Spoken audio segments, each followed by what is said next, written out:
I think it's very important that people recognize the value, the power of synergy. When it comes to synergy, 1 + 1 is not 2, 1 + 1 is 3, it's 10. Christy, welcome back. Hey, thank you. How are you doing today? I'm doing amazing. We are here again today to follow up on this amazing book. We are been reading The 7 Habits of Highly Effective People. We are in habit number 6. Habit number 6 is synergy. And I'd like to start off with the first question, Christy, after reading this chapter, talking about what does it mean to synergize? The word synergy means that the combination of parts, right? So when you combine different elements together or different parts together, that the outcome, the effect, is greater than the individual parts. So the way that Stephen Covey would say that is that the whole is greater than the sum of the parts. So when you're synergizing with someone, when you have synergy within yourself, the parts, the individual parts, come together and they create something new, something greater, and it's filled with a lot more potential. So yeah, something that comes to my mind when I think about the word synergy, and this is a story a lot of you have probably heard, and I don't know if he talks about it in the book. I have to go back. He's talking about how one horse can pull so much weight. And you put 2 of them and they can pull a little bit more than double that weight. But once you start adding 3 to 4, they're pulling a lot more than what a single horse individually would be able to pull times itself. So you're able to create a lot more progress versus with, a team versus an individual. And I've learned this the hard way through building a lot of my businesses, is that you have to learn to synergize in a business. You have to learn how to trust people, to delegate certain tasks so that you guys are all working as a team to be able to create a great company. There's no way around it. That's the only way. And Yeah. so many people get caught up so many times with the mentality that I have to do everything myself. Nobody can do it better than me, and they're going to mess up. They're going to make mistakes, and they lose out on this habit of synergy, of being able to build a team, to synergize, to be able to create something amazing with a large group of people, even if it's small, but more than yourself. And it's just kind of like the horses, right? The more horses you start adding, that weight starts accumulating to more and more and more, and all of a sudden you're able to pull a way bigger weight, a lot larger load versus being with yourself. And it's such an important habit to really learn this. And so many people have the hard, and I'll say it from my own experience, I had such a hard time learning this, understanding that you have to learn to trust people and you have to learn how to synergize with a team in order to progress in life. There's no way around it. Yeah, I like the example that you gave about the horse. So he says that in mathematics, 1 + 1 is 2, right? But when it comes to synergy, 1 + 1 is not 2. 1 + 1 is 3, it's 10, it's Yeah. 15, it's. And I thought of the example of my husband and myself, right? We're 2 individuals, and yet we've had 6 children. You know? So, so that's 2 people coming together, and we've created something greater than we could have as individuals, right?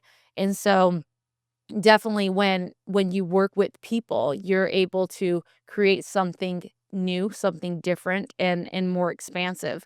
And like you say, it takes a lot of confidence to trust people, right? And that also comes from recognizing our limitations.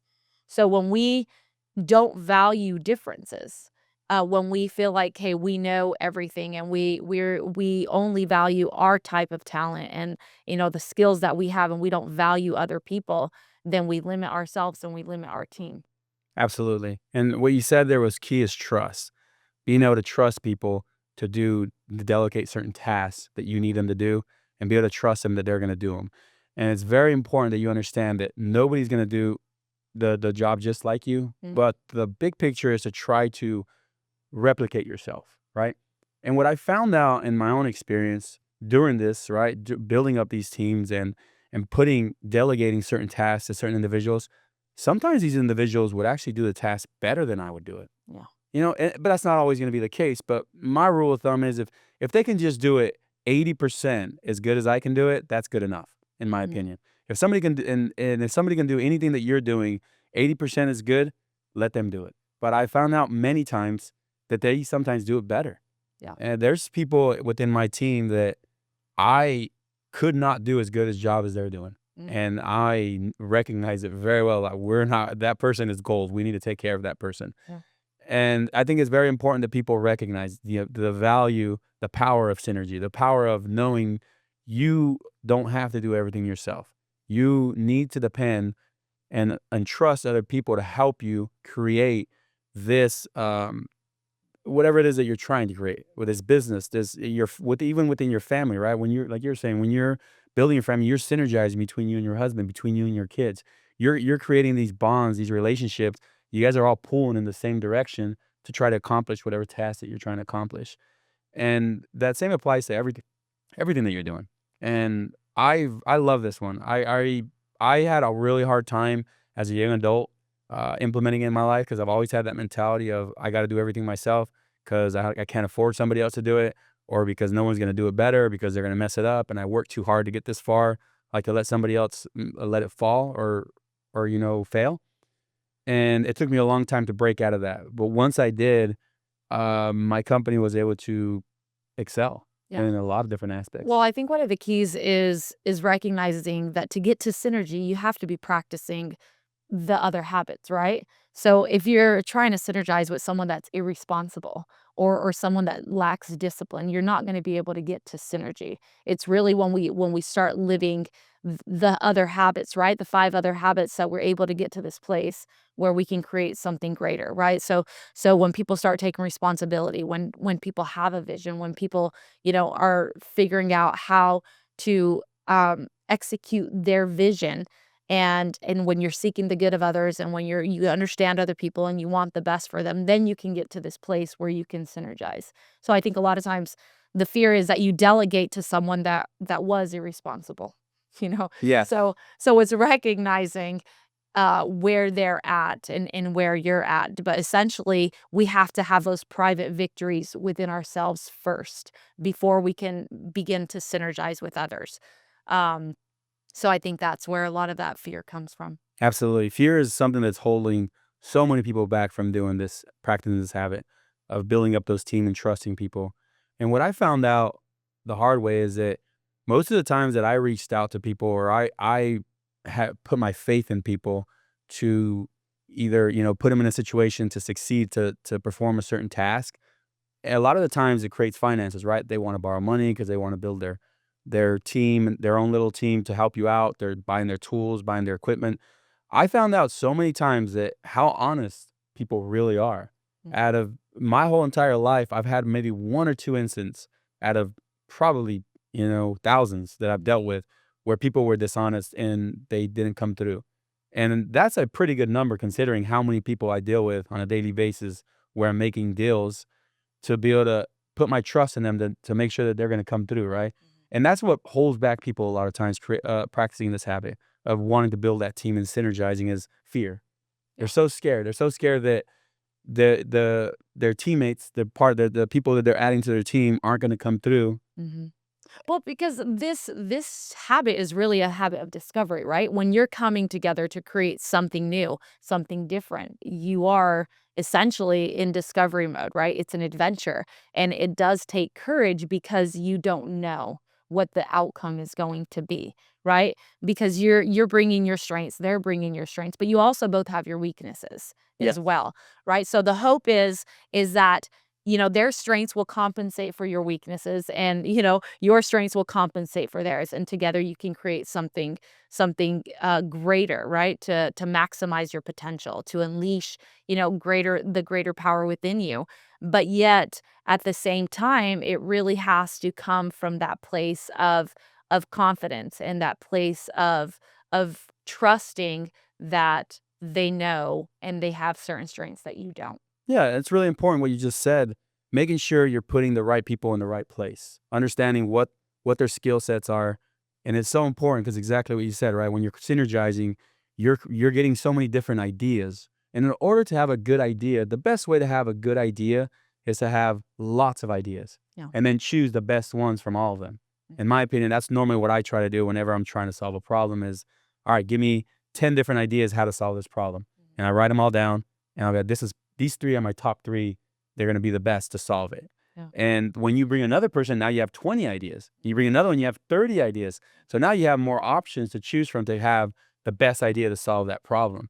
And that is very, very valuable in anything that you're doing. Yeah, absolutely. Yeah. So in order to synergize, we're kind of getting out of our comfort zone, right? Because there's security in saying, "Hey, it's my idea, it's my talent, it's my skill, it's what I say." But when you open yourself up to other people and you say, "What are your ideas?" and you're actually open and you're vulnerable and you're humble enough to accept those ideas, it's uncomfortable, right? So you're out of your comfort zone, but that's the only way that you can enter this place of discovery to see if you can create something better than you could have alone. Absolutely. And I think that's probably one of the big successes of this country in general. If you see the different cultures, the different races all coming in to this country, right? All pitching in there, giving in their 2 cents on different aspects and different problem solvings of it. And I believe that's one of the great successes that United States has had. When you travel to other countries, you don't see so much diversity. It's very, very secluded in one different way race, and you come to America and you have, melting pot like they call it. And I believe that is key to success. Even I believe your brother Mark was talking about Twitter and Truth Social, right? And he says that I guess when Trump came up with Truth Social, obviously he joined, and he said I didn't really like it. And so I asked him, "What didn't you like about it?" And he says, "There's no difference of opinion. Everybody agrees with each other, so there's no conflicts, and there's nobody to argue with. There's no different ideas to go over." So he's just said, "I didn't really like it. I'd way rather go back to X now, I guess that they call it, to Twitter, because people are actually pitching in different ideas of why you're wrong and why you're right, Yeah. and that's how you're able to grow and Grow. prosper, right? That's Yeah. the It's definition of synergy." Yeah, so without that challenge, without that contrast, you can't grow as much. You don't know as much. We're more limited, but it's also boring. So I think it's interesting that if you think about people that think different than you, like what is your automatic response when someone thinks differently than you? Normally, you wanna go on the defense and think, "Why would you think that way? Yeah. And why are you attacking my value system? And why would you not think like me? And what's wrong with you?" So you And I'm right. Yeah, yeah, I'm right, you're wrong. but Like, but yeah, it's right. awesome, yeah. So we have like defensiveness. We also have this like I'm right, you're wrong. I don't want to listen to you.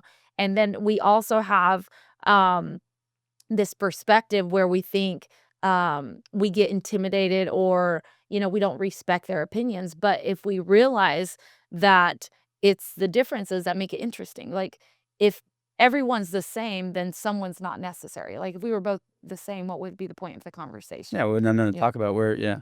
So it's very important that you bring this to your work environment as well, right? Within your teams. Like whenever somebody within your team, one of your employees, one of your subcontractors coming up with an idea, "Hey, boss, I really think that if we did it this way, like we would have so much it would be so much more efficient." And be open-minded to accepting that and be like, "Hey, that's awesome. That's a great idea." So many times people from within my team come up with great ideas, and I will see it and I'll be like, "This is amazing. Let's go." And it's been amazing to be a part of it because every once a week they're coming up with a new idea, and that's what we have our weekly meetings.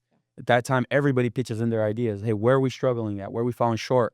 And how are we making it better? And everybody pitches in their ideas, and we come up with the best one, and we solve it, and we move on to the next one. This is such a great habit to have to be able to synergize within your team to be able to progress and make whatever it is that you're doing better. Yeah. And I love that. And he said that in order to do that, we have to recognize that we don't see the world as it is, that we see the world as we are. Right. Absolutely. So our perception of the world is just, it's just a reflection of our maybe our own giftedness, our own talents, our own conditioning, our own programming. And so essentially, in order to synergize, I have to say, okay, I have to see the world from your point of view. Right. Because everyone has a different perspective. And if we bring our different perspectives together, and our different talents, then we can be so much more effective. Yeah, and it comes back to that quote I think we said on a previous episode where we said, "Try to be curious, not judgmental," Mm. right? And this is comes back to the synergy of when you're building up these teams and you're adding people to your circle to create something bigger and better. Is to is to be curious Yeah. and not judgmental. Like why? Like be open minded to the new information that can make your life better or your product better or your business better. Mhm. It's very important. Yeah. So great habit. I hope this was helpful for y'all, and hopefully these episodes are making a difference. Me and Christy have been working hard. We have one more. Hopefully, you guys can follow us and into the next one, and really want to thank Christy for being here today. No, it was fun. Appreciate it. Thank you. Thank We'll you. see you guys on the next one. Yep, Appreciate it. see ya. Bye-bye.